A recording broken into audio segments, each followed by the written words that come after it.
Oh,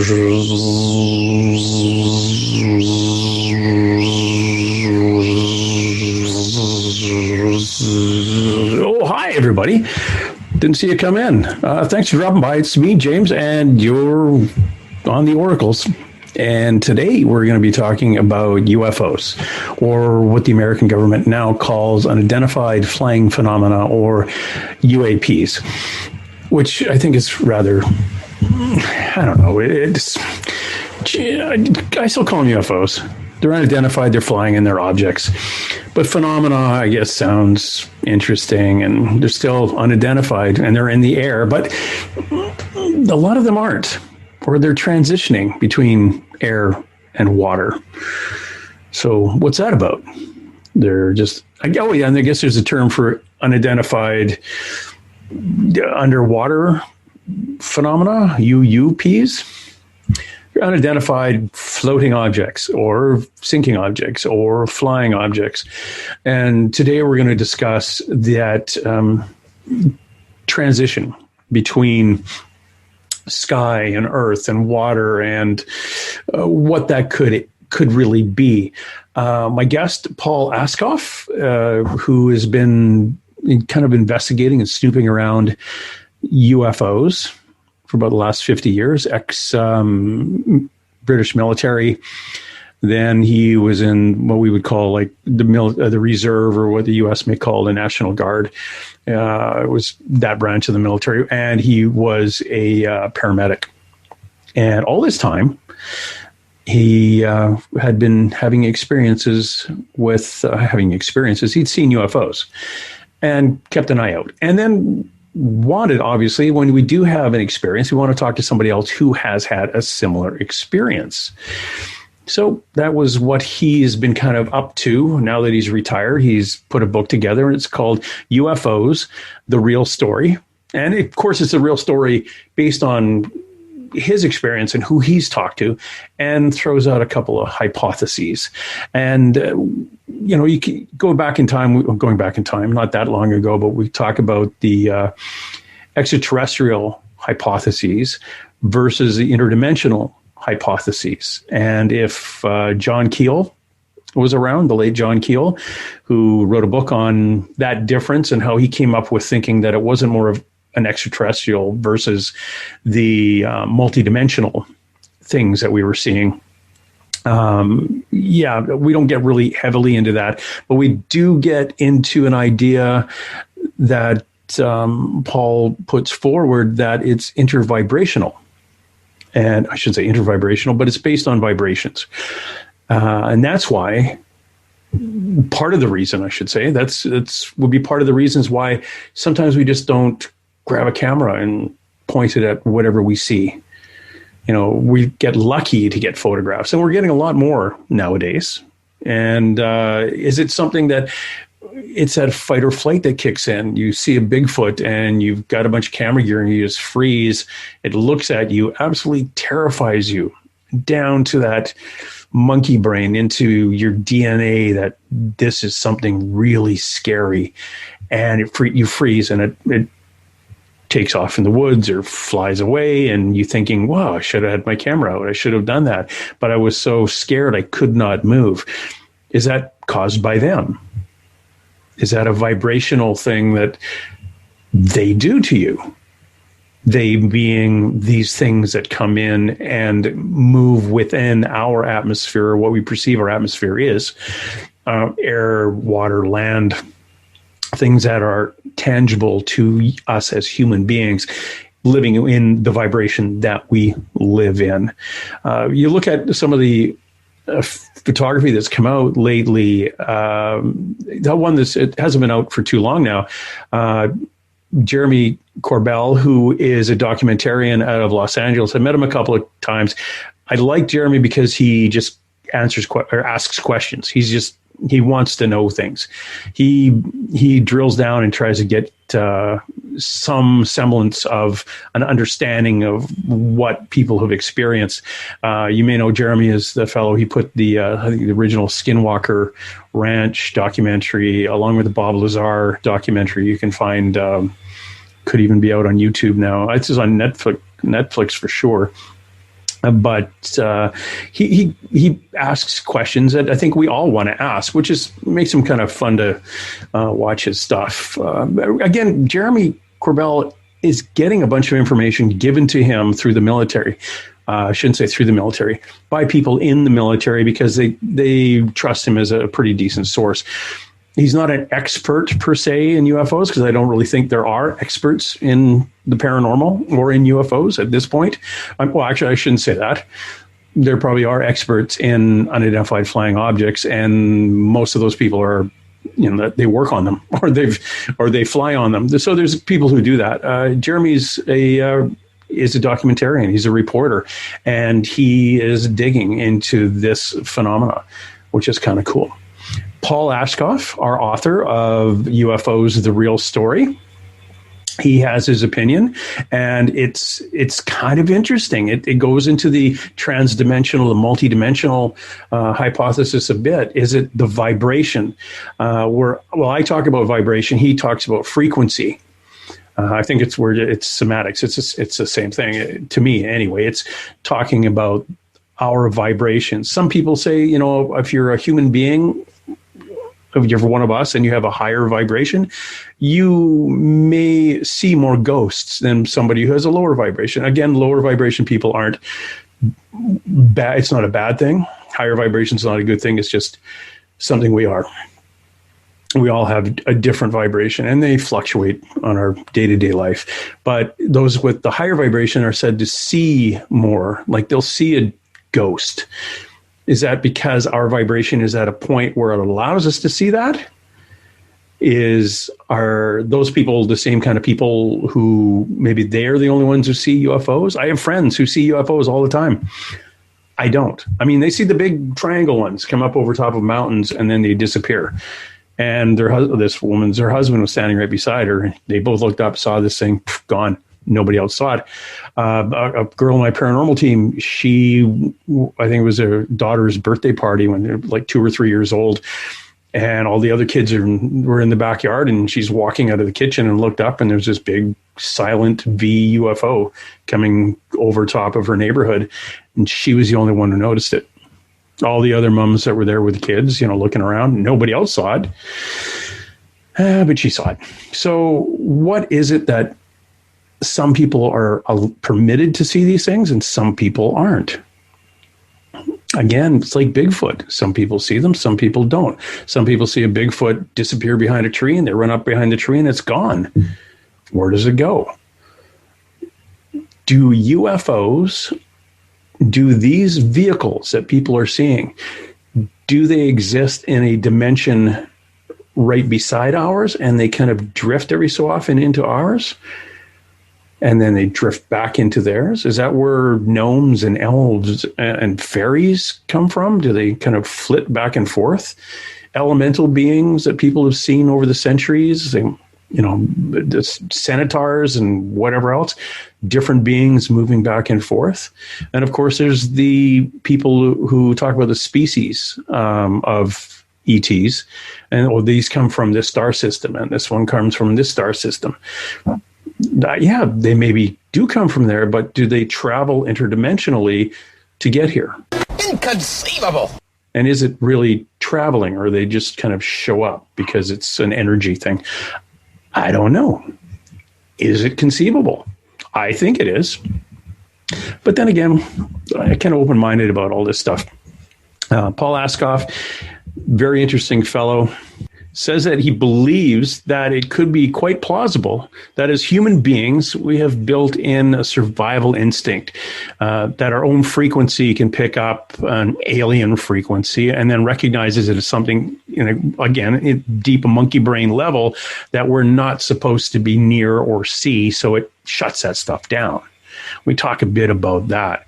It's interesting. It's interesting in his life experience as kind of a higher vibration guy himself, possibly is the reason why he actually has had experiences where he had seen them.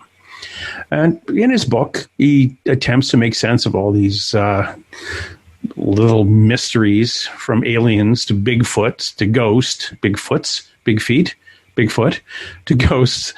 And lets his imagination kind of run with it. So it's a very, very interesting book. Again, it's UFOs, The Real Story. And you can Google that, go online, find it at the Amazon, and have the Amazons bring it to your house in a couple of days. And we talk about, I think we mentioned a couple of the videos that come up. Again, we kind of get sidetracked there, but Jeremy Corbell, his video that you've probably all seen now, came out not too long ago. And when I mean long ago, it's in May, end of April, early May. And again, if you go to @Jeremy Corbell on Twitter, or probably even on Instagram, or just Google Jeremy Corbell UFO, you'll hook up with Jeremy and you can see all sorts of work that he does. It's he's got a good compilation of all the UFO releases that are coming out. And people trust him enough in the military to leak stuff to him. So you might see it first if you follow Jeremy around. Jeremy's latest video that he's popped out is a U.S. military video of a round object, a dark object over a darker ocean. So they've got their thermal imager, what I call FLIR, forward-looking infrared. Some people call it FLIR or FLIR because it's harder to say. But it's but forward-looking infrared is what FLIR stands for. But you've got this dark image, which is probably because it's cooler than the background image of the a night sky, some thermal loading in the sky, and then a darker ocean. So it's a cooler image, and it kind of hovers over the ocean, flits back and forth a bit, drops down, and then poof, into the ocean. I shouldn't say boof because it actually doesn't make a great splash. There's no indication of a splash coming up, which is of interest to what we're talking about. Just like the UFO military video from Puerto Rico a few years back, and look at it here. You've got this object flying. I think they pick it up. The aircraft is up about 2,300 feet. This object is, when they pick it up, it's about 280 feet off the ground. And it's flying continually lower over a town, eventually over a road, and then down low into gets into the water. But you'll see when it flies over the road, you get an idea of the size of it. It's about half the size of a car. And then it's at a constant speed. It gets to the ocean. It drops down to 0 feet, and then boom, into the ocean. Boom being just a term because it doesn't make a splash. You do not see the thermal imager pick up any disturbance in the ocean, and you can actually see it through. It's traveling shallow, so you still see it underwater, and then eventually you lose sight of it, and it comes up again into two pieces, and the furthest piece eventually kind of banks off to the right and disappears, and then the other object continues on. So it's split into two after coming up out of the water. But the interesting thing is that it doesn't decrease in the speed. And we all know from jumping in a swimming pool or throwing rocks in a pool, you go from air to water, there's going to be resistance, and you're going to have a change in velocity. Well, there's no change in velocity. There's no splash. So how does that work? Those of you who studied physics at a far greater level than I did, how would that work? No splash? How? Interesting. But those are the couple of the videos I pulled up that I've just shown you. And it's something to ponder. And right now I'm going to go get Liam, who's our little alien friend, who will introduce the show. And after that, I'm bringing you Paul Ascough. And we're going to talk about his book, UFOs, The Real Story.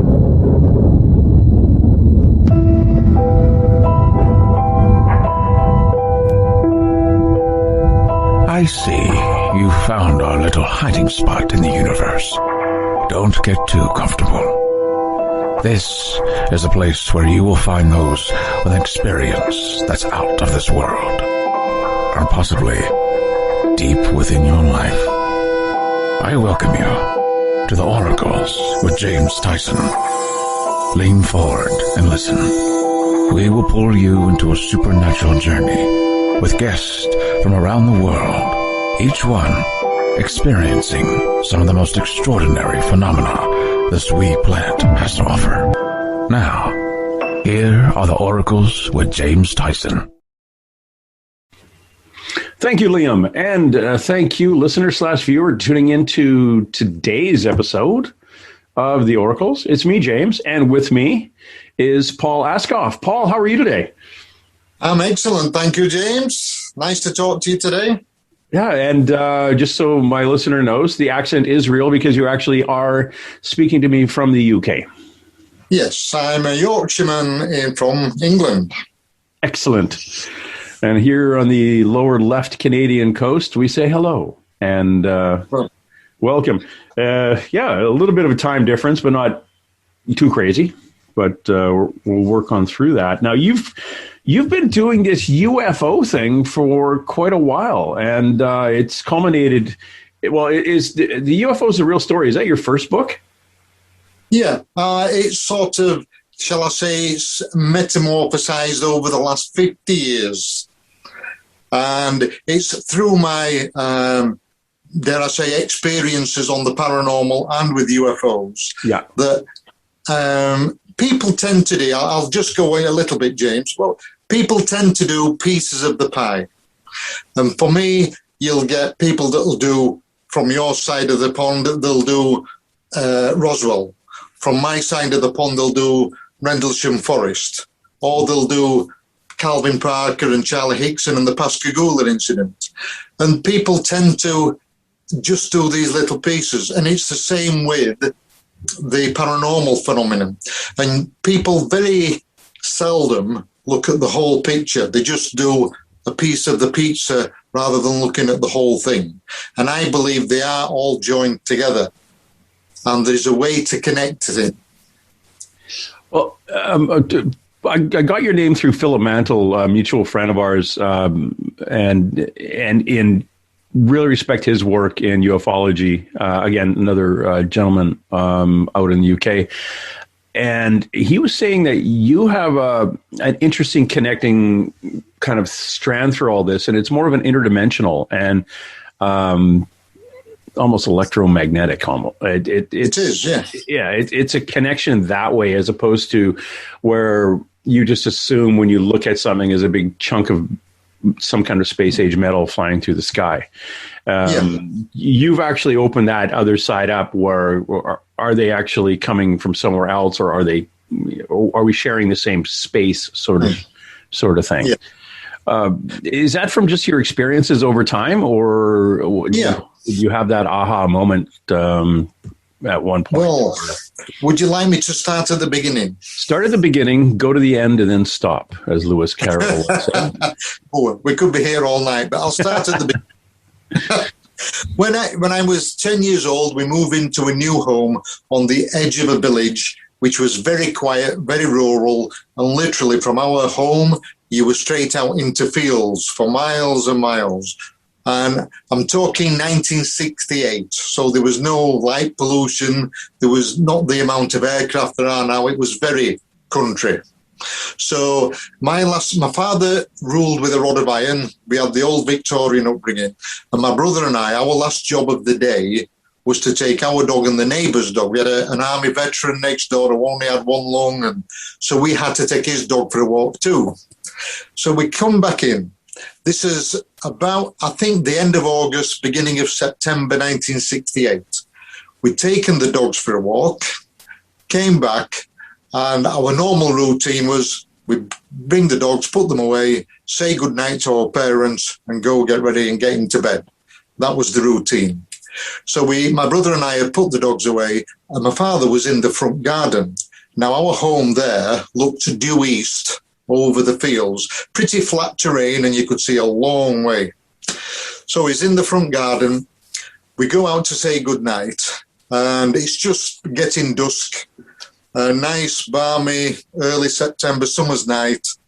And to the north, we were looking due east. To the north was thick cloud, which finished in a bank of cloud, a straight edge almost, that went away from us into the distance. But to the south, the sky was completely clear. Now, my father had a telescope, not that he was an astronomer or anything, but he had an interest. So he used to like to involve us. So no light pollution in those days, and the major constellations are starting to come out in the southern sky. So he's just pointing up in the sky. And as he did, and the three of us are looking, 2 UFOs came zooming out of the cloud really fast and then just stopped dead. And I immediately got a thought in my head, like somebody quite clearly talking in my head, and I'd say it was a male voice that say it was more or less like, oops, we hadn't meant to have been seen. You know, we should have stayed in the cloud sort of thing. And I got that quite clearly in my head. And they were stationary for about only a few seconds, and they were perfectly round, this pearly white, brilliant light. You could actually see the light from them shining on the edge of the bank of cloud. There was nothing apparently joining them together. One was slightly to one side and slightly behind the other. Perfectly spherical and still. No apparent rotation, no strobe lighting, no anything like that. Nothing apparently joining them, no appendages, just 2 brilliant lights. And then they set off again. And this time again, no acceleration, just immediately moving very fast away from us until they disappeared in the distance. And we probably only had them in sight for a minute and a half until they'd gone completely out of sight. Now, the 3 of us were sat there, mouths agape, like you would, until they'd gone out of sight.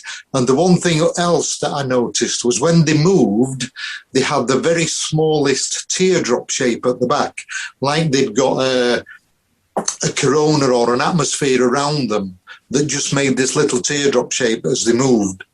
And they moved quickly away from us until they disappeared into the distance. Completely silent throughout, apart from the voice in my head. And the 3 of us were absolutely silent.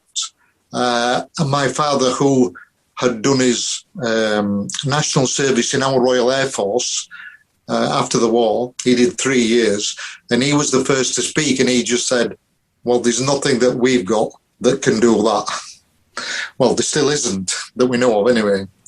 But from that moment on, I was hooked. I wanted to know the nuts and bolts. How can something move like that from the physics point of view? And how come I don't know about it? Why isn't it on the news? Why isn't it in the newspapers? Why aren't people talking about it when they're blatantly there for everybody to see?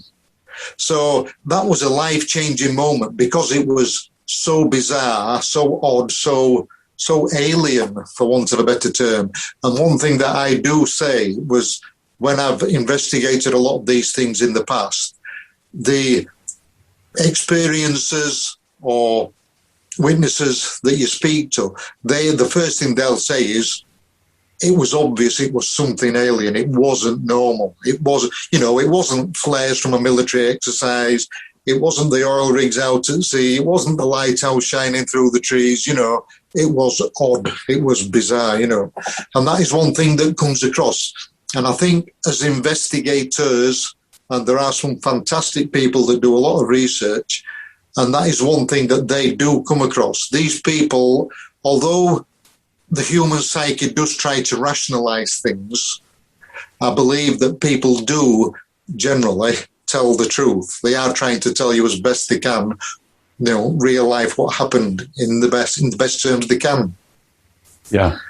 Well, it's fascinating. One of the things that, again, it tweaked my interest is when you said you had a thought, it just popped into your mind. Over the years of paranormal / UFO investigation, do you find that you get that often? Yes. And what do you believe that is? Right. If you imagine, I'll move on to the electromagnetic spectrum, if I may. Oh, yeah. Let's continue on, and I'll just keep writing questions. Yeah, because that's fine. But it's because that really is the crux of the matter. If you imagine now, we use and live and day-to-day experience our ordinary matter around us and the energy that we deal with. And on a day-to-day basis, you start off that we're aware of. There's the radio waves we're using now at the top end, and then you come down through the infrared to the visible spectrum and acoustic spectrum that we see and hear. And then it goes down through the ultraviolet, X-rays, and then gamma rays at the lower end. Now, that's just what we use on a day-to-day basis in our normal lives. But out of that we use, the actual visible, what we see and hear, is less than 1/10 of 1% of our normal electromagnetic spectrum that we know about, right? So just hold that thought for a minute, less than 1/10 of 1%. The cosmologists and, what can I say, the people with much better brains than I, they're now bandying figures about of 75 to even 95% of energy in the universe is dark energy and dark matter that we're only just coming to terms with. And if they're correct, which I believe they are, that's 95% that we don't even know about. And we're only seeing 1/10 of 1% of the 5%. Does that make sense? Yeah. Yeah. So it's big figures to take in, but that's how it is. And the way that I describe it in the book, to put an analogy to it that people can relate to, because one thing I don't want to do and one thing I've tried to avoid is using overly scientific terms, because people pick up a book and if they start struggling, it's like, forget it, I'll put that to one side, until I'm in a better frame of mind.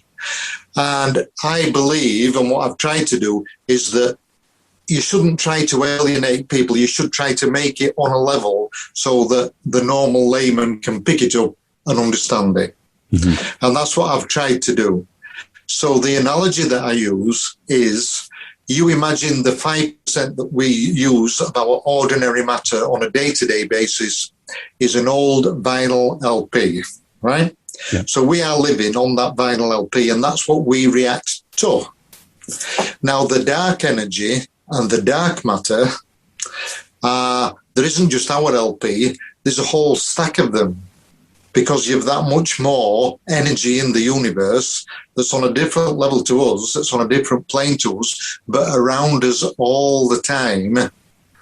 And that is trying to get that over to people. So that's there. So you've got maybe well, I won't say ET, we'll just start with spirit and paranormal, cryptids, that sort of thing, your Bigfoot and Sasquatch.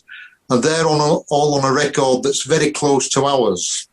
So occasionally you get these places like, we'll use Skinwalker Ranch as a good example, where the records, the LPs are very close together, and people can, and in the right place at the right time, they will see something from that other dimension, if you like.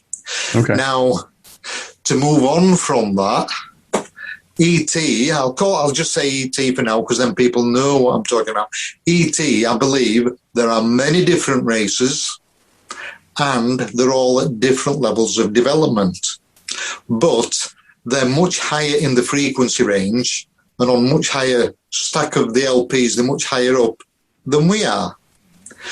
The difference is we only, well, as far as we know, we only use the 5% of our ordinary matter that we're aware of.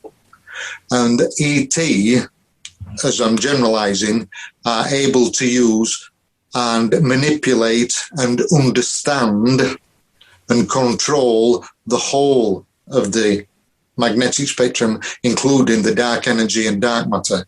And that is why they move like they do. They're around us all the time, but we can't see them, as is spirit.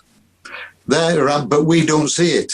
And again, the problem that we have as investigators, whether it's UFO or paranormal, is we, at the moment, we currently don't have any proof, because we currently can't measure anything beyond our normal 5%. Does that make sense? It does. And as a paranormal investigator and somebody who's a little on the woo-woo metaphysical side of things, we talk about the ghosts being on the other side of the veil. Yeah. Because they're just on the other side. And what you're saying is, that's just the other side. That's the other LP. And we talk about our spirit guides being of very high vibration and we being of lower vibration and having to raise our vibration to communicate with them, and they have to drop theirs to communicate with us. And still, it's all, again, dimensional in different. And that's exactly what it is. Yeah. And if you imagine, I mean, look how far we've just come in the last 100 years. 100 years ago, where you were lucky if you had a horse. There was certainly no internet. There was no telephone. There was no, if you were lucky, you had a stagecoach or the new railroad. And that was it. And look at the advances and how far we've come that we're able to have this conversation. We've got cars in our garage. We can go on aircraft. There's the internet. Anything we want to know, you can just, and you know, in fact, within 5 minutes. None of that was available then. So that's just in 100 years and the advances in medicine and technology and everything else. Imagine a race that could be 1,000 years in front of us, or even 10,000.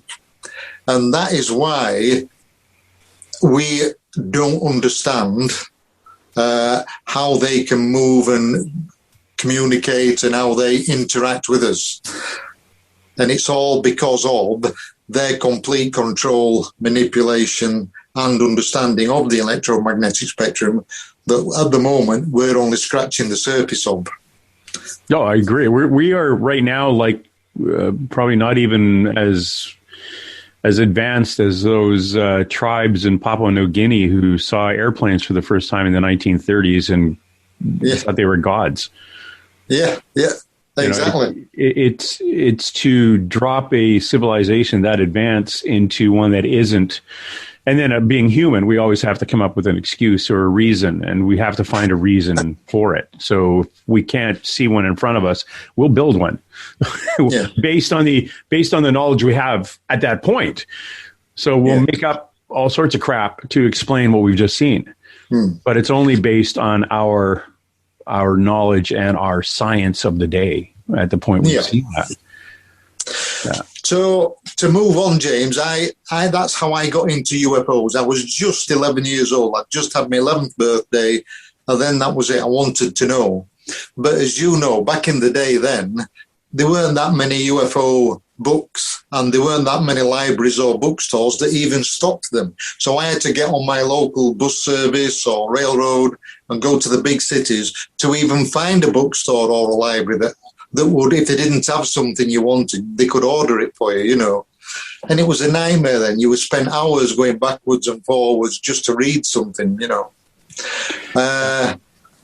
Go on. No, I was just saying, I interviewed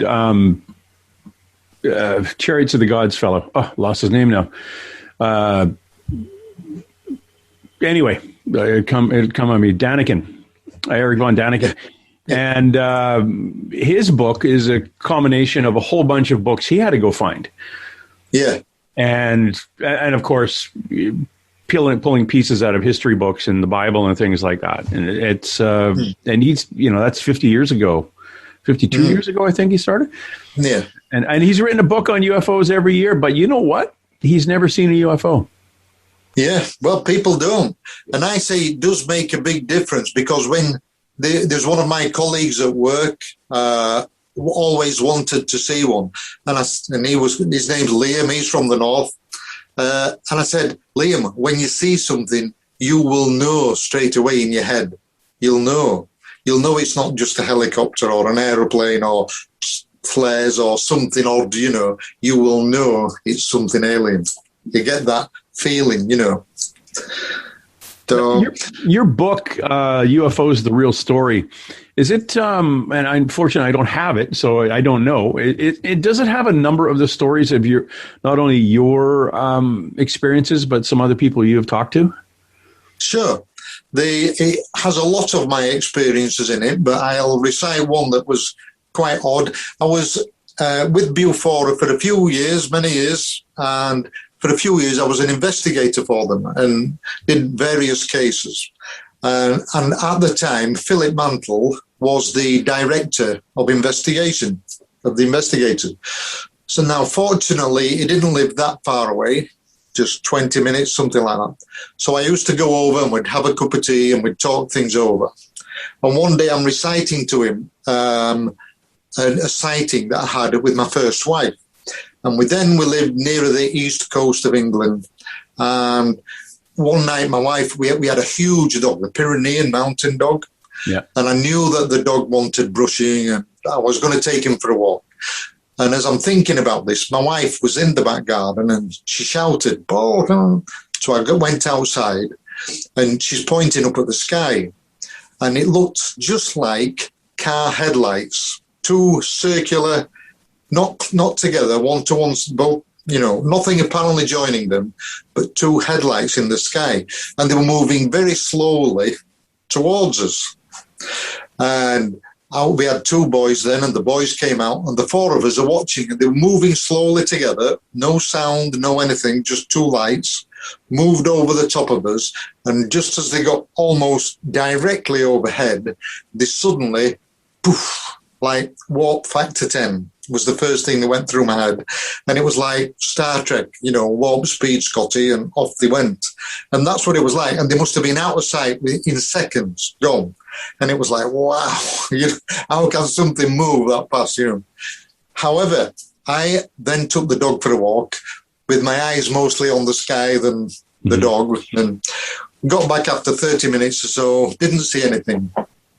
As I'm getting back in the garden, going to get the brush to brush the dog, and I'm looking up, and they came back over in the opposite direction, still looking exactly the same, two lights, nothing apparently joining them, and throughout, no noise whatsoever.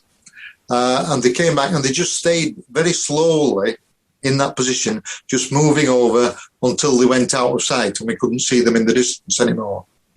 Now, I'm reciting this to Philip Mantle after an abduction case we were investigating at the time. And he said, "I can tell you when that was, Paul." And I went, "Really?" And he said, "It was July 1984 because I saw them too." And it was like, "Really?" And it turned out he was leaving work, and the colleagues he worked with at the time used to give him some stick because they knew that he was into UFOs. And he said, "I used to get all sorts of grief from work, from his colleagues in the factory. But this night he was leaving," he says, "and as I'm leaving and driving out on the main road, there are these two lights in the sky, stationary." And he said, "Straight away I thought, that's all, they shouldn't be there." And he drove on, and there was a big flyover on one of the freeways near us, and there was a bus stop where there's a little lay-by where you could pull in. So he pulled in so that he could get a good view of it. And he said, and they didn't move. He says, and then eventually they just winked out and they weren't there anymore. Now, he went back to work the following day, and he says, my colleagues were all going, "Philip, did you see those lights? Did you see those lights?" But I just thought it was fabulous. And he actually said he was in the West Yorkshire UFO group at the time, and they said they did get a lot of reports from central England and Leeds, where Philip was, all the way over to the East Coast. So they got quite a few reports where people had seen them. Now, I never reported it, and Philip didn't know anything about it that I knew until we'd quite by chance had this conversation. Now, about how high would they have been? Any way to judge the height of these things? Well, again, I would have said, see, this is a difficulty. When it's just a light, it could be a small object close, so it's only 1,000 feet high.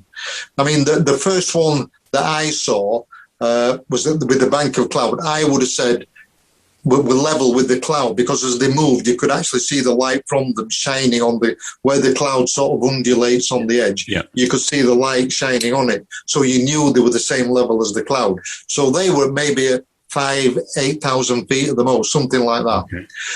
But these, because it was a relatively clear night, difficult to assess. But again, I would still say round about that height. I would say if you put an envelope between 5,000 and 10,000 feet, there was somewhere in that vicinity. But I didn't make a formal report or do any sort of formal measurements at the time. Yeah, that would make sense if you were going to have people see it from a vast area. Yeah. That it was at a greater height, so you had more people a chance to see it in that area. Like what would have been basically right underneath where these things were. Is there a military or Air Force base close by? No, nothing. Okay. I was just curious because a lot of times they'll kind of be hovering around someplace, or maybe nuclear weapons. And one thing that going back to my first sighting was the direction that they disappeared in was, I was in the Air Valley. There was a lot of mining in the old days. There isn't anymore, but we had a lot of coal-fired power stations. And they went due east from us, which, as the crow flies, there's a huge there was a huge coal-fired power station called Thorpe Marsh Power Station, and they went directly towards that. Now, whether that's just coincidence or not, I don't know. Yeah, interesting. I personally think there's no such thing as coincidence. Everything happens for a reason. Yeah, I think if they being those who aren't us, are going to be this low and be hovering around, it's not like a joyride. It's not like I've just got a new spaceship, let's take it out for just a cruise around the block. There's an actual function, and they're doing something. There's a plan. So keeping an eye on us. Yeah, definitely. I believe that they're around us all the time, constantly. But just because they're on a different frequency, we can't see them. And it's only when they're moving through the frequencies that occasionally they'll pass through the visible spectrum that we see them. Only last week, just over a week ago, last Tuesday, my wife and I were in our garden, middle of the afternoon, brilliant weather, blue sky, not a cloud in sight. And in fact, the only thing you could see in the sky was the moon, which was about half, quite low down in the east. And as I'm sat, I made her a waterproof cover just to keep the garden swing out of the weather. And we sat on that, and it's got a roof on it that comes quite low down. So as I'm looking, I saw a really brilliant white pinpoint, and I mean tiny pinpoint of light. And straight away, it's like, what is that? And it got exceptionally bright. The magnitude was tremendous. And then it disappeared, faded away, nothing there. And then it came back again. So I'm shouting, hey, look at this, just a minute. So I lined it up level with the edge of the roof, so I could see that it wasn't moving. So from our position, it was, we're about 5 miles south of the city of Leeds, and it was east-southeast from our position at about 50 degrees. 3:45 in the afternoon, and it kept appearing really bright and then diminishing and disappearing completely. We had it in sight for maybe 5 or 6 minutes, and it must have gone really bright and then faded away 10 times that I noticed. It was enough for my wife to get into my position so that she could see it. And I actually had time to go in and get a camera with a really good zoom on it, but the camera wouldn't take a picture of it. It was just blue sky. But we could see it, and then it went away, faded away one time, and then never came back. But you say the camera couldn't take a picture of it, or was it too far away, do you think? Or was it, what would be the reason it wasn't coming into the digital, or you couldn't get a digital picture? It's like all things where you would get many instances of sightings, even from the military, where they'll pick things up on radar, but physically you can't see it. Or they'll pick it up and they're in the control tower looking out saying there's something over the airfield, but they can't see anything. Or by the same token, they can see something, but it's not being picked up on radar. And it's all to do with frequencies. And one of the things that I've said previously, trying to explain this, there was an instance in the US with the Gaffney incident, where there were 2 police officers, but there was also one with a young couple where they saw like a transparent UFO. And they said it was huge, disc-shaped, coming towards them. And they were in the car stopped, they're looking at it, and it solidified so that they could see a physical object as it came through towards them over some trees. Now, as it did that, as it came over the trees towards them, the trees and shrubbery around them caught fire. They panicking, didn't have a signal or anything. All the electrics had gone dead. The UFOs zoomed off. They then got a signal on the cell phone. They rang the emergency services. The fire came, put the fire out. Police came and just took a statement. By then, the UFO was long gone. But it's just a way of demonstrating that as they come down through the frequencies, next to our visible light that we see is infrared that generates heat. Now, I'm not saying this always happens. There was one that our good friend Malcolm Robinson from Scotland investigated, the Decmont Woods incident with Robert Taylor, the forestry worker. And initially he saw a transparent UFO. That also then became solid. And two balls dropped out the bottom with spikes on and rolled towards him. And that's the only, abduction scenario we're aware of in the UK at the moment, where the police were physically involved because they said there were physical evidence. So the police did investigate it. But this is just a way of, if you like, showing an example of how they use our little portion of the electromagnetic spectrum.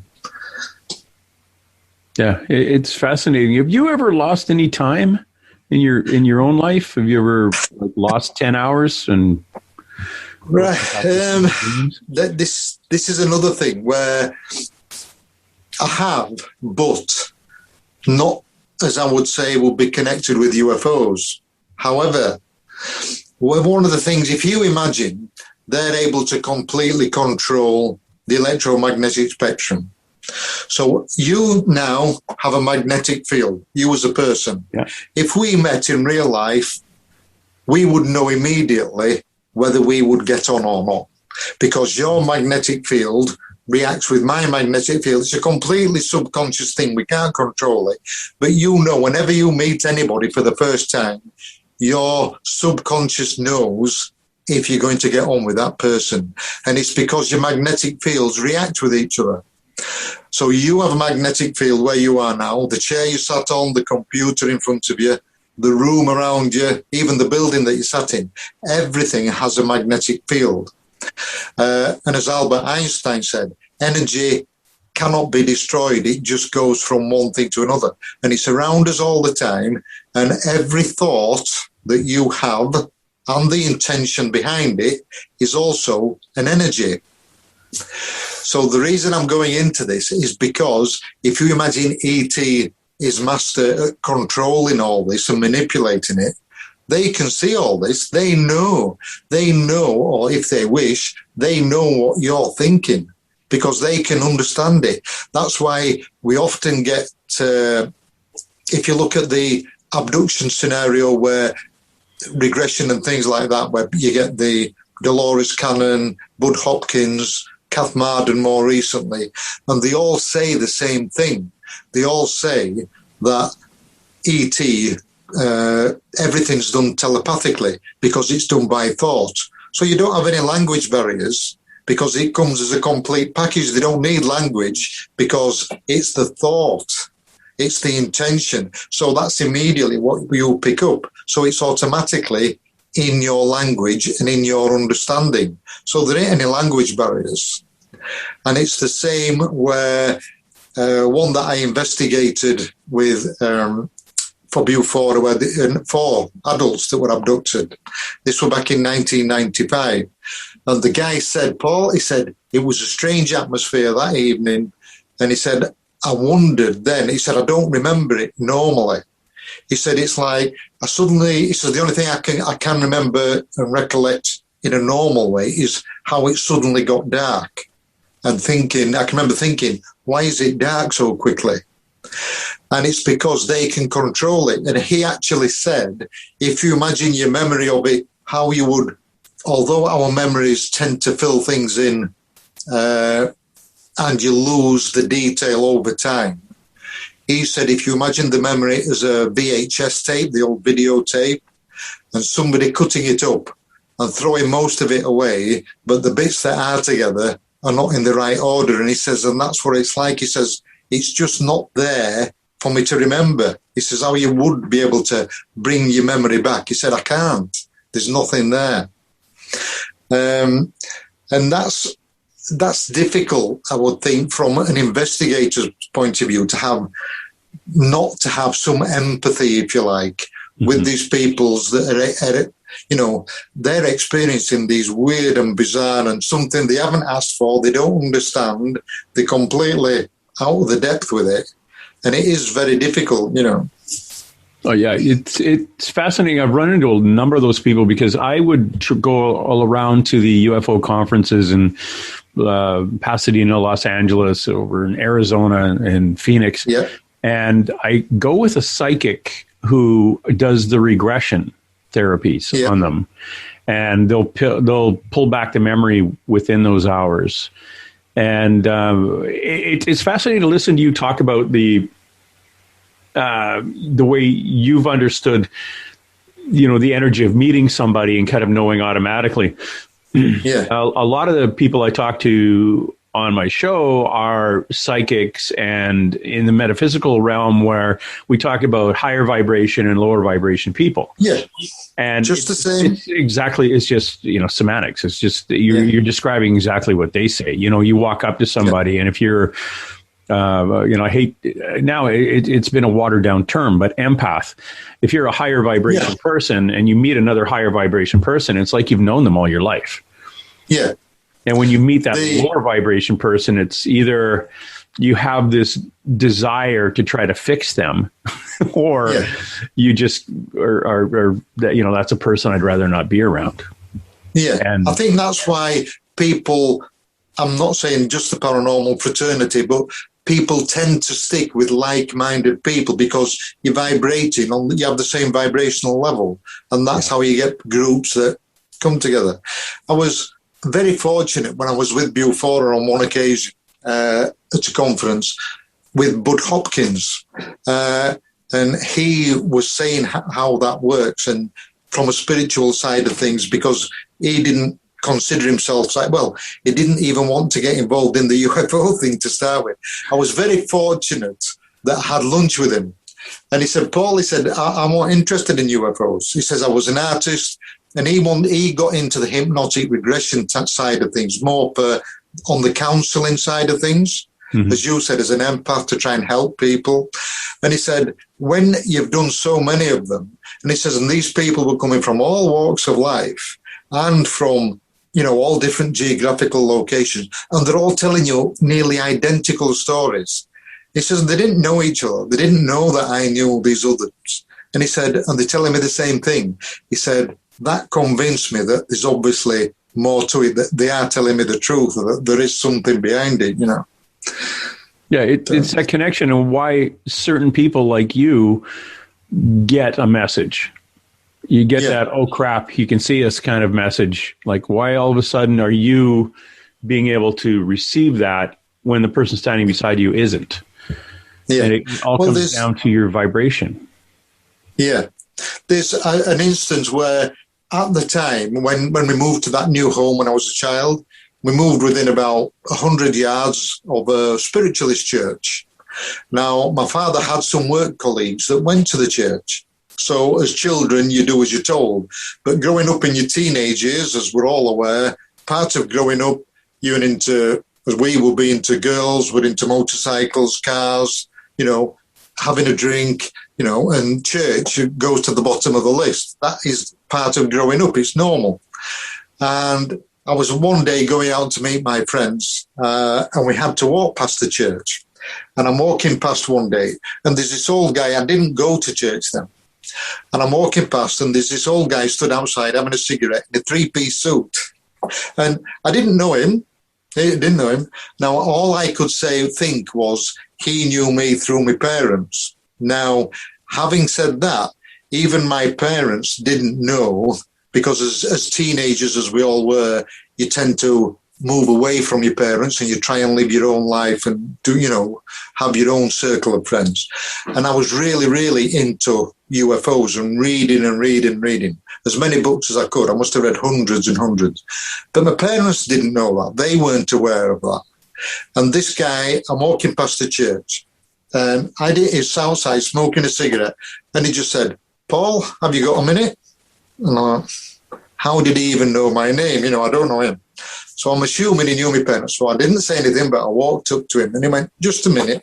And he got this out of his pocket. He got this scrappy piece of paper, like an old envelope or something, and a pen. And he wrote something down, and then he showed me. And it just said, the 3 letters on it, UFO. And I don't believe I'd even opened my mouth and spoken or said anything. And he just said, "I've been told by Spirit to tell you you're thinking along the right lines." And that was it. And I was like blown away. It's like, how did he know that? My parents wouldn't even know. It's like, yeah. And for Spirit to tell you that, and it was like, yeah. So there are things, you steered in certain directions, I think, in your life, and everything happens for a reason. And I think that was one of those, dare I say, a kick up the bum to get me moving in the right direction and to keep my interest and keep me moving, Yeah, I wonder if there was something that over and above the book that you've written, again, UFOs, the real story, and you can get that on Amazon. And if there's something that is coming still, and you're speaking at different conferences and literally throwing seeds out to people, and some will germinate and some won't. And when those ones that germinate, now they're on their own path and they're having some kind of understanding. So if for someone as when you were a teen to point out that Spirit says you're on the right path, well, yeah, that's a interesting path, but to be on a ufology kind of path, there has to be, again, like we said, when you actually see these things, there has to be a reason. Like it's in the greater good. It's something going on in the greater good that you were doing. And whether or not you were talking to somebody or someone reads your book and has an aha moment, maybe you could literally spend all that blood, sweat, and tears on a book, put your soul into it for years, publish it, and the only purpose that was supposed to be in the universe is to get one person's attention. I agree. So who knows? Who knows what exactly it is? And it's funny that we have to live like that. Like it's all of where am I going? What is exactly the plan here? I'd like to know it, and then I could probably help you, the universe, along with my plan. And the universe is going, yeah, you don't have the technology to do. You don't have the skill set, or you'll be scared to do that. So we're just going to help you along here a little bit. Does your mother side of the family, do they also have this kind of thing where they're more of the? I'm the only one. Intuitive? Oh, so you're the bounced out. You're the intuitive in the family. Yeah. None of them were psychic. None of them. My mum and dad are no longer with us, but my brothers and sisters the same. And I actually spoke to my brother about that first sighting only maybe a month ago, and I asked him his recollections of it, and his was just sort of the nuts and bolts and seeing it very. But he says it's very vague. He says I can't remember that much about it, and he certainly didn't hear anything. Yeah. And to go on, as you've just said, your purpose, and being an empath, and for reasons. To go on with the analogy of the record or the stack of records, right? We'll go back to that. Yeah. Imagine, if you will, that the edge of the record is evil. We'll just say evil for now, okay? Yeah. And the center of the record, where you put it over the spike in the center of the record is purity, or what some people would call God, right? Now, the grooves in the record are all separate, and we are somewhere on our record, in our ordinary matter, on one of those grooves, by our own effort right now, and our own thought processes right now. So it's your ethics and your morals, how you help people and all the rest of it, that helps you to progress towards the center, right? That's in a nutshell. Now, you imagine, if you knew why you were here, that wouldn't work. You've got to do it by the thought process you have right now and how you conduct yourself. So, to me, one of the things that I've conjectured is that this is like a universal, if you like. ET are on their own record, in their own groove, and they're on exactly the same learning curve as we are. So they also, by their own effort, have to get to the centre. Just because the 10 records in the stack higher up than us are completely in control of the electromagnetic spectrum is irrelevant. They still have this moral and ethics and things they have to learn by. Technology don't come into it. It's the way that we conduct our lives. And that's why whatever religion you are, religion don't come into it. Religion's man-made. God didn't write anything down. Man did. So it don't make any difference if you are Christian, if you are Muslim, Buddhist, Mormon, Jewish. None of them. It don't make any difference because it's the same when we know that you get good and bad in all religions, but it's the same distance to the centre for everybody. So religion doesn't come into it. And when you say, well, I prayed 5 times a day or I attended Bible classes, don't matter. I gave all my salary to the church, don't matter.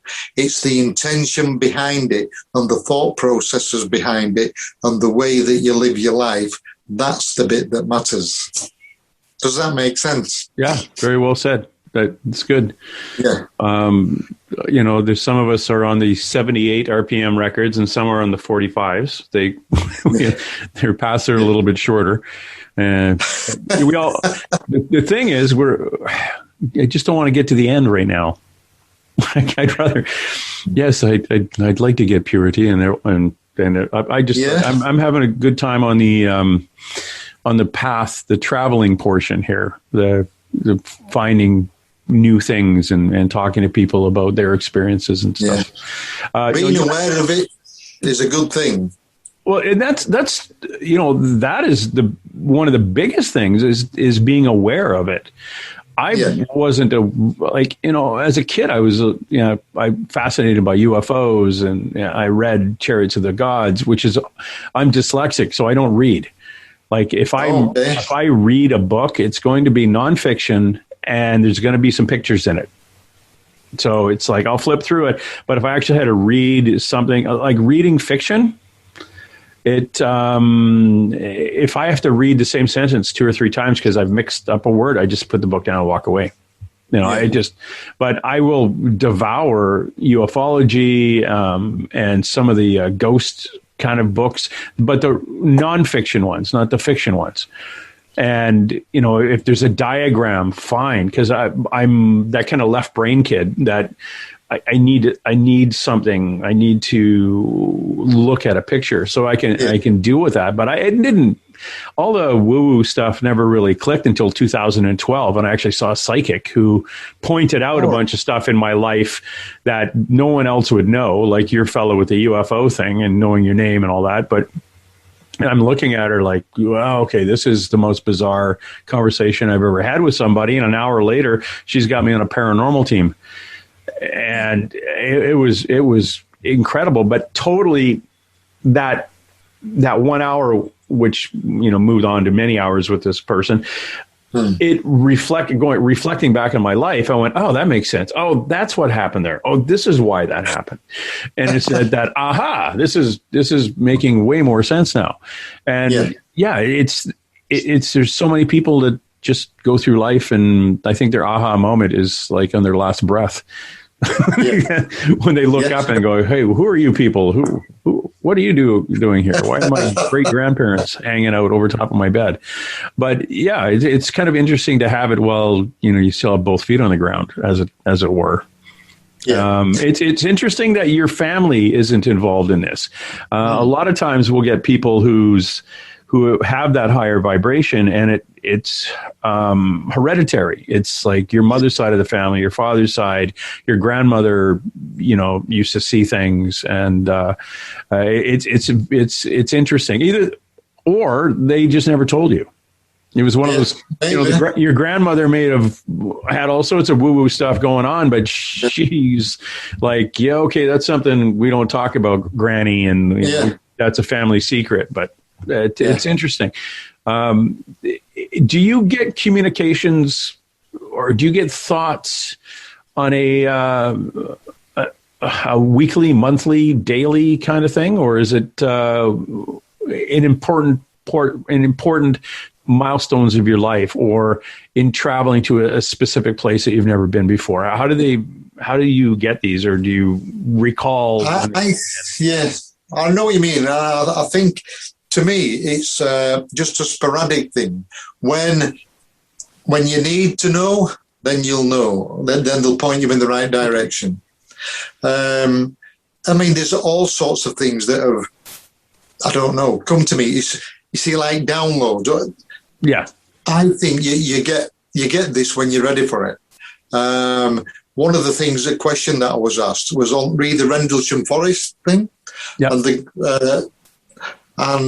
said when he put his hand onto the UFO, onto the craft, he got a download effect. He got feedback from it, and I said, of course he will, because it's connected to whoever is inside. Now, I'll just go on to this then. This is all developed over time, obviously. Yeah. But I think this, when you're researching things, I believe that you get these stumbling blocks and you will get clarification when you're ready. And I think different things have sort of come to me at different times. Now, one of the things, we're on about the infrared spectrum and how things burst into flames on one of the things and moving into our visible spectrum so people could actually see something.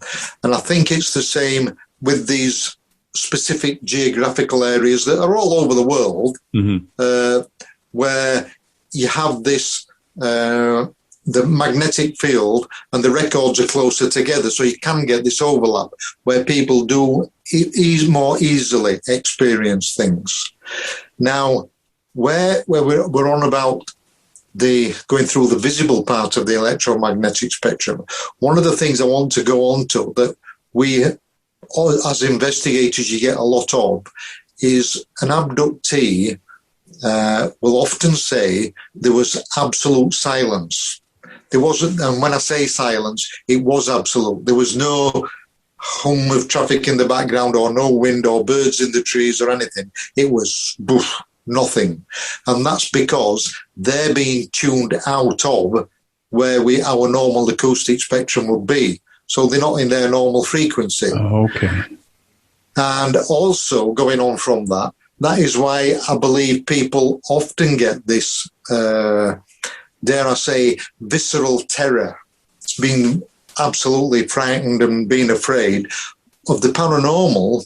And we've even had a lot of instances of it from Bigfoot and from Sasquatch, where people have been absolutely terrified. And it's the same with abduction scenario on UFOs. And where on a chemical level we would get the fight or flight syndrome on a confrontation in the normal physical reality, I think we have our subconscious will know when we are not where we're supposed to be. And if you think about it, when you're entering another vibration where that could be paranormal or could be ufological, it's irrelevant. It's still a different vibration. So your subconscious, your soul, if you like, knows it shouldn't be where it is. It shouldn't be experiencing that. And that may be, to some extent, where people get this terror and this fright from. And it's because the subconscious knows, and it's just a survival instinct from your subconscious that says, you shouldn't be where you are, type of thing, you know? Does that make sense? Yeah, it does. It's like your body alarm going off. Yeah. Something primal, really.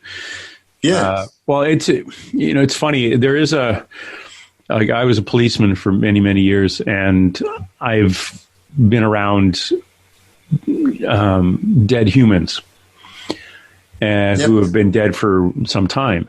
and there's a smell, and it's a very unique smell. Yep. And when you smell it, you know you're not like you'll walk into a house where someone had passed away of natural causes down the hall to the right. When you open the door to actually walk down the hall and go to the right is a chore, because your body is telling you, and it's a primal monkey brain thing that your body's saying, one of our kind have died in this residence. So it could be dangerous, because if he's dead or she's dead, excuse me, you have a greater chance of dying, even though they've died of natural causes. But those alarms, and the first time I went through that, you get, it's, you describe it as anxious. There's this like, you start tingling, and it's like, and you've actually got to force yourself to walk through it. But once you've smelled it and you've done it, then you can get over it the next time. But that first time is like, why am I not walking in? It wasn't, the call didn't come through. It wasn't the kind of the Americanized, my God, there was a shooting, please come to the house. It was, I haven't heard from Granddad for the last 3 weeks. Could you go check on him? It wasn't a horrible, horrible thing. You kind of build it psychologically up as you walk up to the door. And in some cases, seeing flies on the inside of the window, which is a whole other issue. But then going, that's why we haven't seen grandfather for a while. Yeah. He was 90 years old, and it was expected. But it was the actual smell that triggered that thing in your head to go, oh, we can't go in there. That's kind of weird. And then consciously having to fight your way through it just to walk down the hall. Yeah. So, I can see how an influence to that part of your brain, and to being influenced by like a multi-dimensional thing when you're not supposed to, we aren't supposed to be in that dimension, or we're not supposed to be experiencing that vibration, and your body says, you can't really go here. We got to go. We got to run. It's fight or flight. Yeah. And then the anxiety comes. Why am I getting, or in like you say in the Bigfoot thing, or Sasquatch, people will report that the Sasquatch created fear, and they've never been that frightened of anything. So it was like the fear was projected on them, and it wasn't, I think, consciously projected by the being. I think it was just that is the way we receive it as that vibration. Yeah, going on, I'll move on with that, because there are different things with the vibration and the electromagnetic spectrum. And that is, I believe, one manifestation of it that we physically feel. And there are other things. If we'll go back to the abduction scenario. If you're able to completely control the electromagnetic spectrum, one of the things that you can do is tune somebody out. How many times do we hear of abductees that were floated out through the ceiling, or floated out through the wall, or even through a closed door? Yeah. And it's because they're not where they should be. They've tuned that frequency out of it. So it's irrelevant. It don't matter what's in the way. And it don't matter if they're in the middle of the country or on a 15-story apartment. At the end of the day, because ET can control it completely and they understand it completely, it's irrelevant where they are and irrelevant where you are. If they've come for you, they will take you, you don't have a choice in it. And you get a lot of people that say, I don't understand how this happens. And that's very basically, it's just controlling the electromagnetic spectrum, end of. And it's that simple. And you do get a lot of the same with the movement of UFOs. This is one that really makes me laugh. When you get these people on the television and they get these, that come in, alleged scientists and professionals and professors that say there were no heat plume, there was no flight surfaces, there were, no this, that, and the other. And we'll take the Nimitz encounter more recently that came out, where it was under the surface of the water and it suddenly went to 50,000 feet in the blink of an eye, And it's totally irrelevant. That's our physics that we're putting onto their technology. They don't use our physics at all. And as going back to what Bud Hopkins and Dolores Cannon and Kath Martin and others have said, they always say it's controlled by thought. So that's why there's no, well, the other thing that the abductees say, there's no steering wheel inside these craft because everything's done with the mind. Therefore, they don't have and don't need the control mechanisms that we need. That's our physics and how we move our vehicles.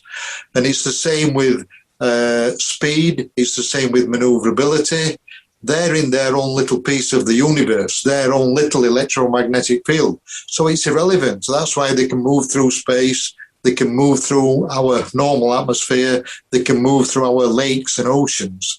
It's irrelevant. And it's same with if you see them and they'll say, well, if we'd have done that, we'd have been splattered across the side of the vehicle, you know. Mm-hmm. It's to them, they're not moving. It's only what we perceive. The 10,000 miles an hour don't mean anything to them. It's all thought. It's instant. So it's just what we perceive of them moving. They're not moving at all. To them, if they want to be there, it's like where you are now. If you wanted to go to Vancouver Island, you're at Vancouver Island, end of story.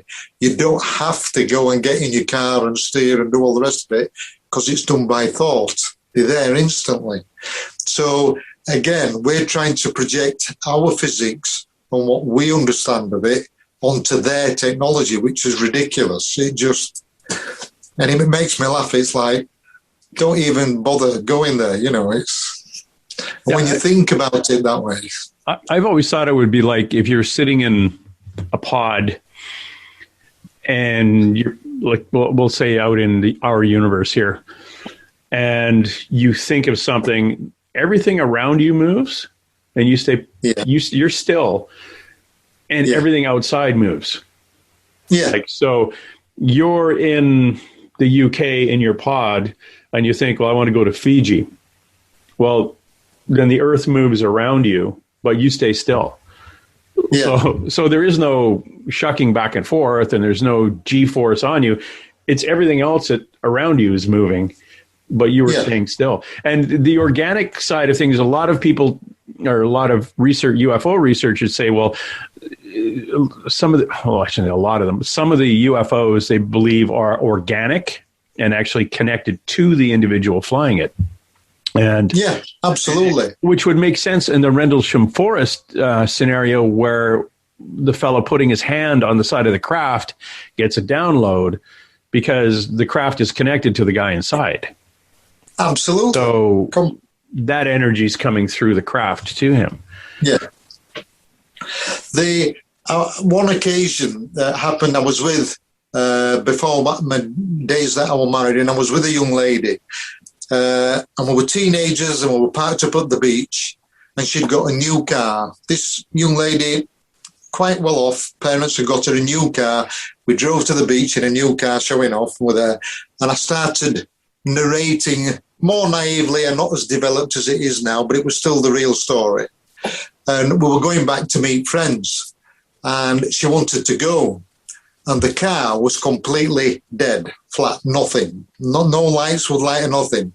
And it was like I got this download that they wanted me to finish narrating my whatever I was saying at the time so that she could understand it. So I said, don't worry about it. I'll just carry on. And when we'd finished, the car just started normally and she never had a problem with it before and never had a problem with it since. And I believe that you do get a lot of that electromagnetic interference, if you like, in our lives when they deem it necessary. And here I thought it was a British Leyland car and was really bad Lucas wiring. So. Yeah, probably. It was a TR6. It's not going to start. Yeah, and then it went. But when you said it ran perfect after that, no, it couldn't have been. It's why I always come back to this, like, why you? Or why this guy? Or what was it? What seed did you have to plant in that woman's head? What was it necessary for you to relay to that person at that time in that person's life. Yeah. And whatever came of it. And she went off and lived her life, or yeah, absolutely. Yeah. Where did that ever go? Yeah, I agree with you completely. And I think we're all given these little nuggets of information or little nudges in the right direction as and when. And I don't think we have any say in it. It happens when it needs to happen. And when you're ready to move on and move in that new direction, you will be nudged by whatever means necessary in that direction. Yeah, and it's almost like planting. Like I have a garden that's I planted a bunch of kind of their butterfly peas, and I've got one sprouted out of 19 I planted. So you're the ET, and you're out there saying, "Okay, we got a bunch of information we have to pass on. I've got 5,000 people who have a higher vibration. I'm going to influence all of them with this information." But how many of those actually blossom? So instead of coming to an individual saying, I'm giving you this information to take on and share with the world, they cover their galactic asses by firing that out to a few thousand, and hopefully eventually one or two of them may actually pass that message on. In your case, you've written a book on it. Again, you're passing the seeds. You're hopefully going to influence somebody to maybe flip that switch in themselves and realize that, okay, all that stuff I saw when I was a kid, okay, I'm not crazy because other people see it too. Yeah. There are a lot of things like that, and I agree with what you're saying. And it's like people will move on when they're ready to move on. And again, going back to ET, I agree that it could be a thing where you're allowed to remember. Well, definitely, people will remember what they're allowed to remember. I mean, how many times do we hear of abductees that said I can remember a vehicle at the side of the road, or owls. Owls is another good one. I mean, Calvin Parker even, that did the on the Pascagoula incident, he only naturally remembered the one incident with Charlie Hickson, and he remembered that quite naturally. But more recently, when Kath Marden used hypnotic regression, he'd actually had 4. Yep. It was the third one of 4.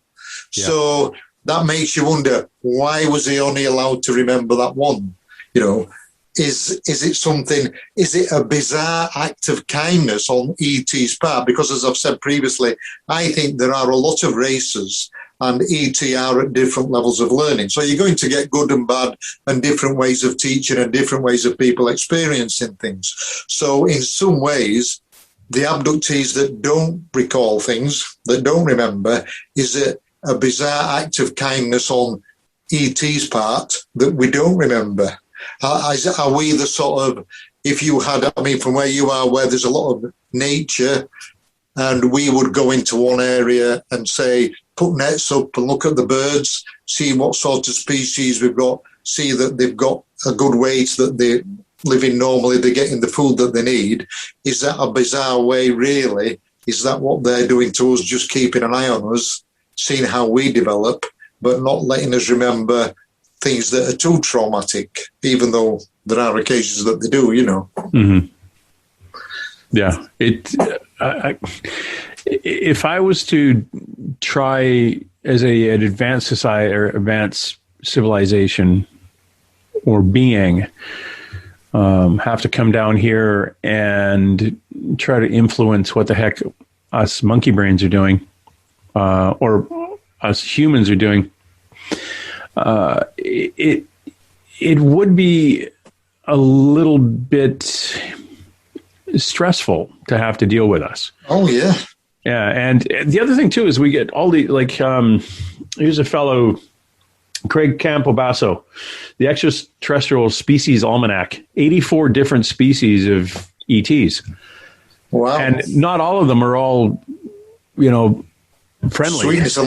and yeah. So it comes down to it, too, is like, and Paul, what do you think about these things coming in and wanting to influence us? And are we being influenced by one group positively and 3 groups negatively, or is one group wanting to figure out how we do things and another group are trying to keep us from dealing with that group? We are a zoo, a zoo planet. We are a planet where all these other things come and go, okay, what the heck are you guys doing? And what are you doing to this planet? You're screwing it up. And the whole, and we get into the interdimensional thing. We share this planet. We share the energy of this solar body, and you guys who live on the crust here are really screwing it up. Yeah. So I agree completely. Yeah. You've got to influence it this way, and there might be a bunch of other beings saying, "Let them screw it up because we'll take it over." Yeah, I agree completely, and I think that is happening. And again, I personally don't know how you can say one way or the other how many are a good influence and how many are a bad influence. Now, one of the things that I've always said, from me being normally able to recollect, when I was a child, much younger, before I had the UFO sighting, I had a lot of, I won't say missing time, but a lot of, you could interpret as night terrors as a child. Yeah. Where I was taken away, things were done, and I was terrified. I mean, at one stage, I wouldn't even go to bed. I was that scared that I knew they were going to come and take me away again. However, when first voice in my head that I can clearly recollect that said we shouldn't have come out the cloud, I got that as a friendly voice. And there was another time when I worked in the medical centre. I've always been in the medical field all my life. And I was a qualified nurse in hospital. Then I went to be occupational health nurse. And I start at some bizarre times, like 5 o'clock in the morning on some shifts, or finish then. So I'd be travelling very early hours of the morning, and sometimes 25 miles, and sometimes I'd be the only vehicle on the road. But the reason I'm telling you this is often I would see lights, unexplained lights in the sky. And over a period of about 6 months that I was out in the very early hours, I would have conversations with them. And it was almost like they were friendly and they were allowing me to see that they were there, even though I wasn't involved, if you like. But I always got the feeling, it was a vibration, if you like, that they were friendly. Now, why? I don't know. It's I interviewed a lady, an artist, Akani Krameric, and who's a genius in oil painting from the age of like 5 or 8 years old. And she had talked about having dreams where she would go up with her quote unquote light family, and she was taken into space. And I think I scared her parents because I interviewed her, and I think I'm the only one who said, "Have you ever lost any time?" And she said, "Yeah, I lost 10 hours once." And the FBI and police were called, and they were in the house when I came out of my bedroom. And I said, "Whoa, okay, so that's like basically what other people describe as an abduction." Oh no, it wouldn't have been an abduction, but I was up in space with my light family. And he's like, "Well, yeah, you weren't in your bedroom. The police were there. They looked. You weren't there, and you walked out of the door." So, yeah. And she was, "Oh, yeah, I guess you're right." Yeah, probably. Yeah. She was always being interviewed by these religious programs because she painted a picture of Jesus, and it was very well known. But I was the first dummy to ask her about alien abductions, and it's like, don't get talk about that.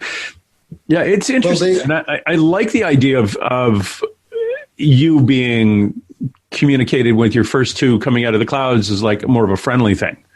Yeah. It's like, oh, okay, it's only Paul. It's all right. One thing, going back to what you've just been saying about that lady, I've had quite vivid dreams often. And we all dream, and I was dreaming that I was flying. Now, this to me was real. And I can remember being very, very down afterwards when I came out and I woke up normally. Because because I was flying. Now, whether it was just my astral body or whatever, I don't know. But I could see going back to it, the whole of the electromagnetic spectrum. And I can remember flying over a group of people, and a lady had fallen and she'd hurt herself, but you could see the hurt, you could see what was wrong. And by being able to, by understanding it, you could tune it and just put it back so that in effect you were healing it because you was putting it back to its normal vibration. Yep. Now you could feel it and you could see the colour of it. And you were able to assess it, if you like, and deal with it and then just move on to something else. And I was flying off somewhere else. And I can remember how when I woke up and I realised I'd been asleep, and it was so profound and it was so much of a downer that how can I be that perfect and that good? And then suddenly it's taken away, you know. But I was allowed to remember it. And I think there are a lot of instances like that happen to people where you're just given these little nuggets of information. And I mean, I can still remember that now. Yeah, very clearly. It's funny you should say that you had the ability, or you had the dream. You were flying, you're kind of doing the astral thing, and then you saw the energy and you're healing through energy. I've always said, and this is a UFO interview right now, but the metaphysical side of things and the empath and the intuitive side, when I talk to those people on my show, we often comment that an empath, their career choices are literally maids, butlers, bartenders, waitresses, chefs, nurses, doctors, medical. It's all helping. It's all the helping professions. That they're no good sitting in a cubicle somewhere. You are always drawn to a profession where you are helping someone else feel good.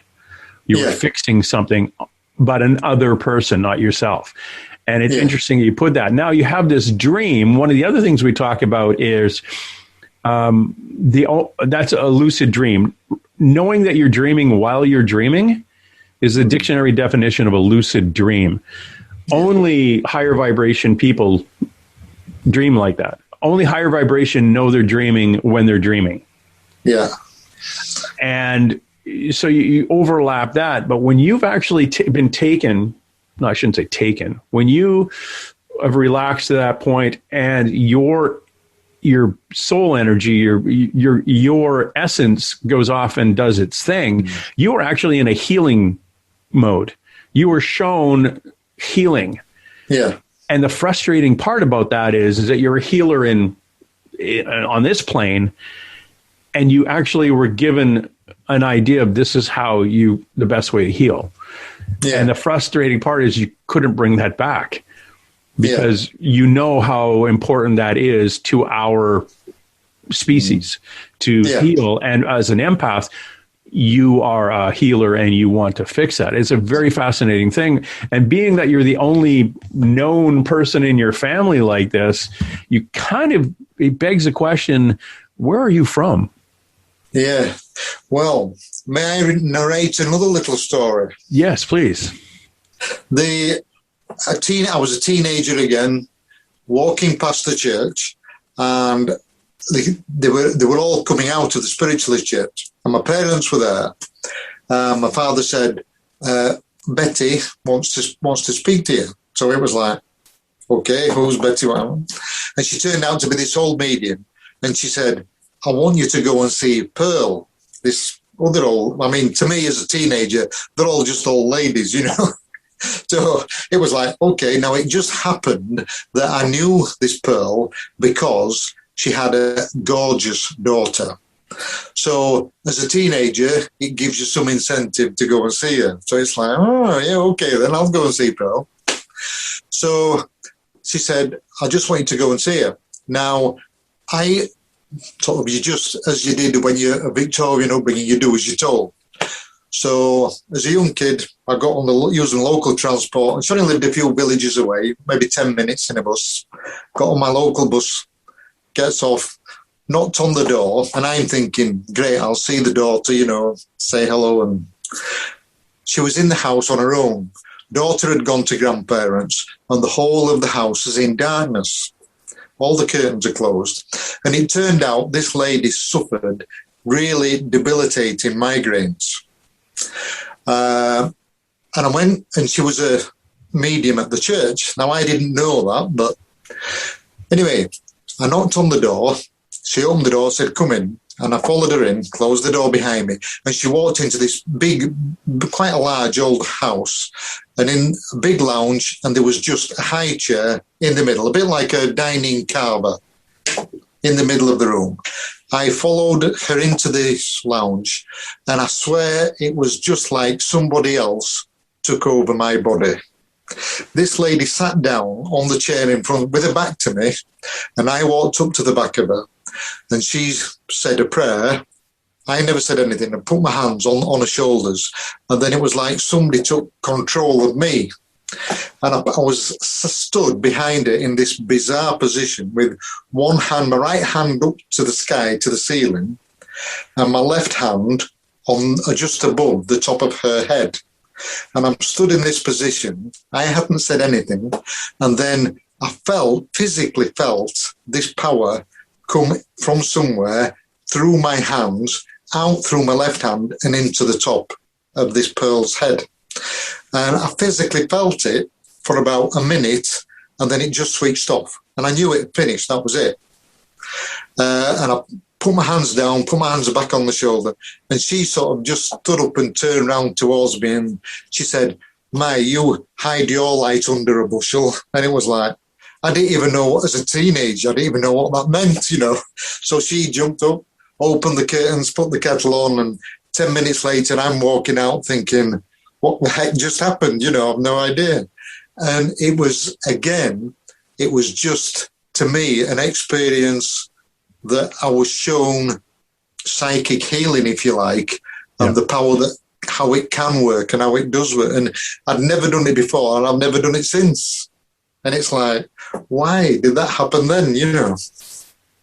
Yeah, and it's interesting not ever having to do it since, because, you know, we now understand, you know, people take Reiki courses and do energy work and things like that. I go to I screwed up my back in a car accident 20 some years ago, and it always hurts.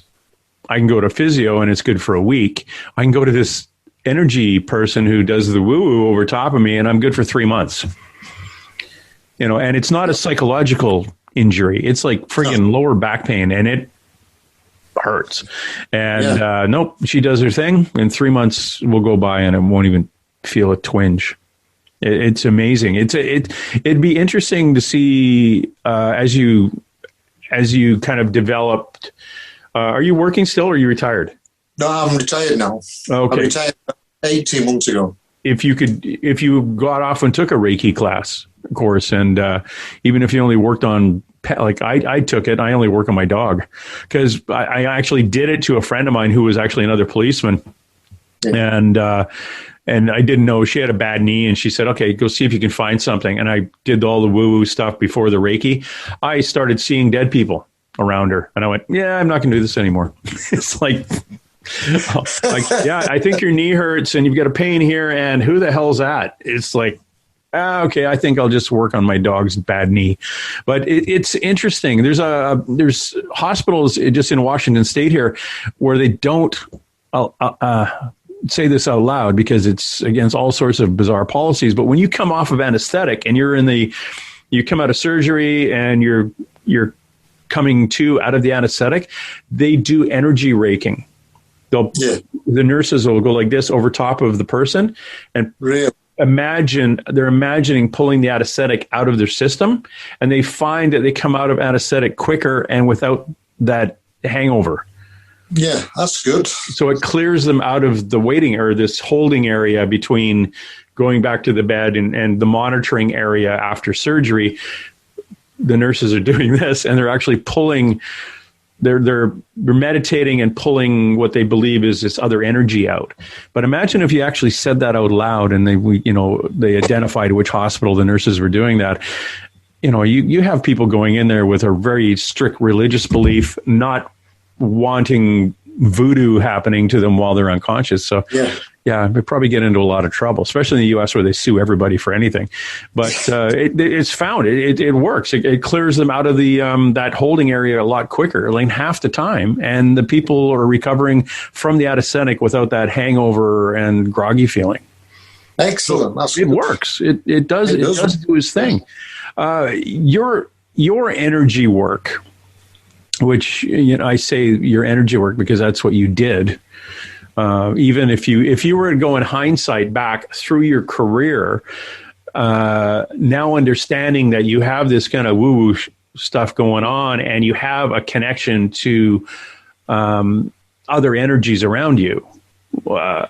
If you were to go back, I wonder if in hindsight, if you could find places in your career where you've were driving and you turned left instead of right, and you turned left, but it was a mistake. But if you had turned right, the bridge was out, that kind of thing. You were kept from getting into physical harm. Yeah. Ring true with anything? You were in the military too, so I don't know. Were you ever deployed in the military, or were you lucky enough to be between conflicts? Well, I was deployed, but I was stationed in Berlin in the Cold War. That was an experience. Northern Ireland. But again, it's something that may have happened to a lot of people and they're not necessarily aware of it. And these things happen all the time where you just nudged in the right direction. And I think these happen. It's like I've always been, when I was in the army, I was a nurse, then an occupational health nurse. I was a medic in the army, and then a paramedic for 28 years. So you're always dealing with people. So how many times in all that time was I in the right place at the right time, or, Yeah, was somebody guided to you at a specific point in their life, or their injury, or their in their mental well-being, especially in a military situation or a high-stress situation.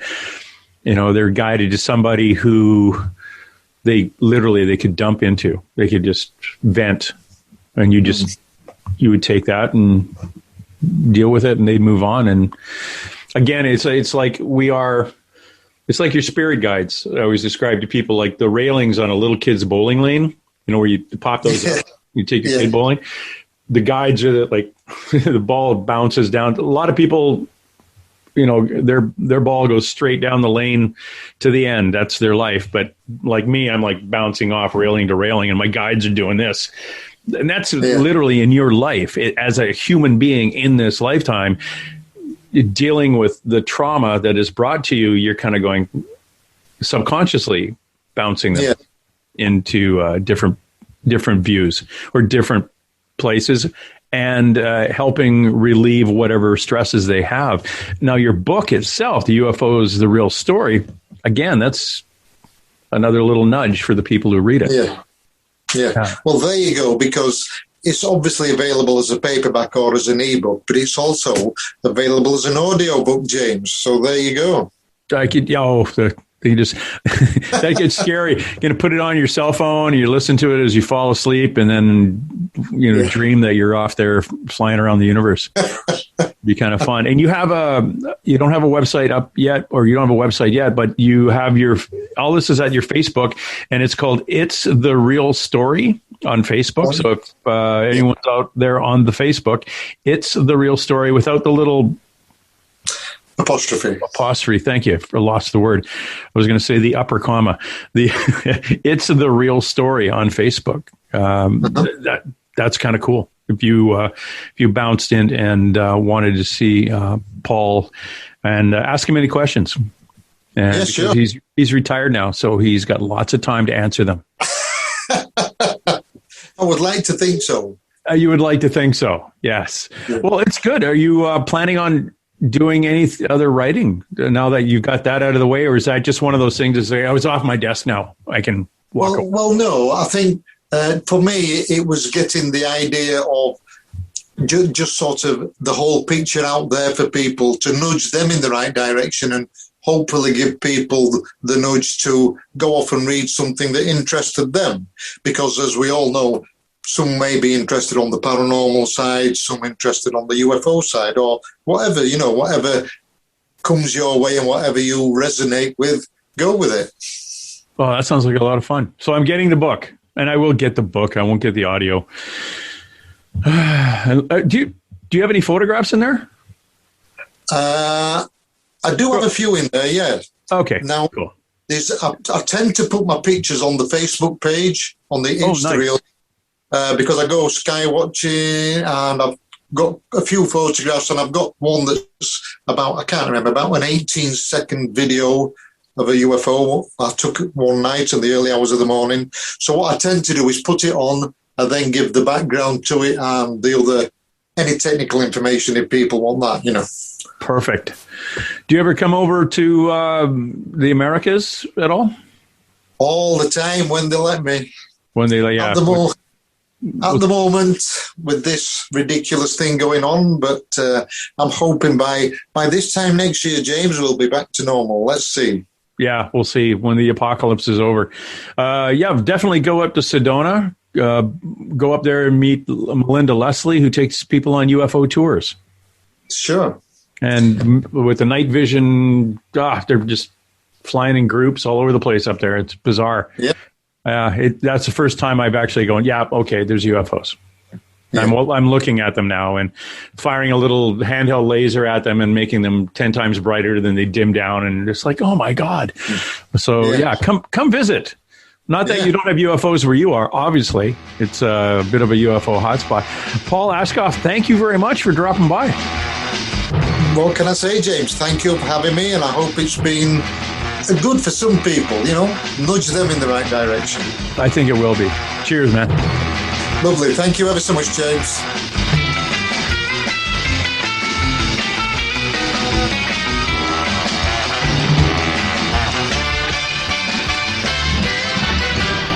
That's it. Let's roll. Hey. Let's be careful out there. Here come the